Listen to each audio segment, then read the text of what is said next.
I'm Elaine Hays, and I'm running for the Texas House from District 64. First and foremost, I'm a person of faith. So I would not be entering this race unless I felt specifically called. So not just to the area of government, but very specifically to this race. And so I gave God my yes, and it has been very busy since then. Excuse me, I am a mother of 4, a grandmother of 5, and it is a huge reason why I am in this race. I am very concerned about the future of Texas and the legacy for my family to have the opportunities that I had growing up in Texas. I had a great childhood growing up in Wise County and graduating from Bridgeport High School, and those are opportunities that I am wanting to use my skill set in Austin to protect for the next generation. Okay. Well, we have 4 questions from 4 different political groups here in Wise County. Let's go to number 1, which is from the Wise Republican Party.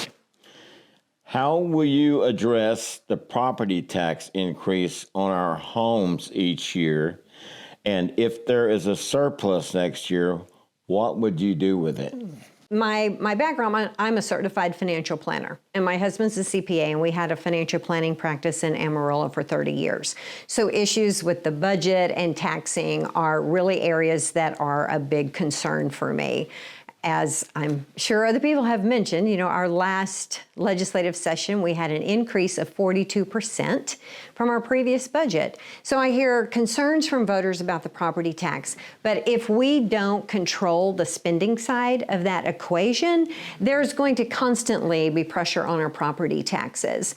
It is a temporary fix right now. What they did this last legislative session, I'm appreciative of that. I'll take the breathing room, but it's not a long-term solution. The $100,000 exemption is going to be absorbed quickly in the market. And so, both of those areas have to be addressed. And I also support transitioning so much dependence on our property taxes and by broadening our sales tax base into a consumption tax. Very good. Our next question comes from the South Wise Republican Club. Will you support legislation which holds school administrations and school boards legally accountable for their decisions regarding the inappropriate exposure of children to students of another birth, sex, while at school and on any school-related function, and how would you accomplish that? Well, that is really interesting. It's like, honestly, I don't have an answer for that of how to address that, the legality of it. I'm not an attorney, and so I'm not sure exactly what laws are currently in place related to things. We're certainly at least becoming more aware and addressing the issues, the fact that like in our school libraries, they addressed that this last time, of just recognizing that children should not be exposed to a lot of the material that they're being exposed to. And I do support that they are holding the vendors accountable. I think that's going to be effective because it's money. Texas is a huge buyer of textbooks, and the way Texas purchases, other states follow. And I know they're fighting that. I am very hopeful that the court system is going to uphold that, because I think that is going to be a very effective form of protection for our children. Very good. This is from the Patriot Society in Boyd, Texas.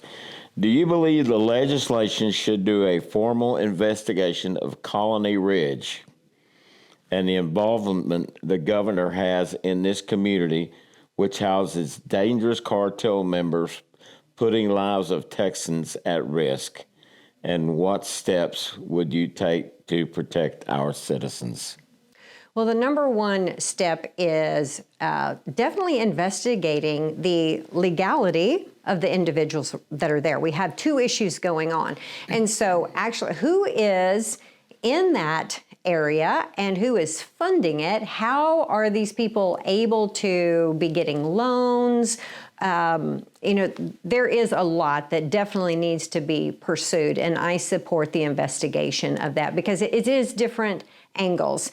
But part of it is my understanding is that if there are individuals that have come across, even if they are applying for asylum, I am much more supportive. I would like to see us return to the Remain in Mexico policy that is allow you wait in your country of origin or the country that you last came through until you're waiting for your asylum.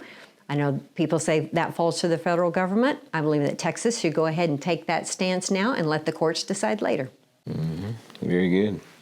All right. Our fourth and final question comes from the Wise County Conservatives. Based on your understanding of the U.S. Constitution, in what circumstances, if any, can a state lawfully nullify a federal action, a written law, or policy?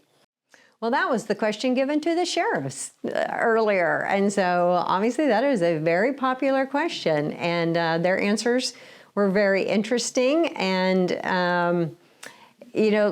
listening, I can't say that I understood a lot of their answers and how they separated themselves, but I think it does go back mainly. I think the question is coming from the 10th Amendment. I think that's kind of the circle of where that question is coming from. And so absolutely, states have a right if the federal government has an unconstitutional, whether it's a law, an ordinance, a mandate, whatever it would be, then Texas has a right to disregard that.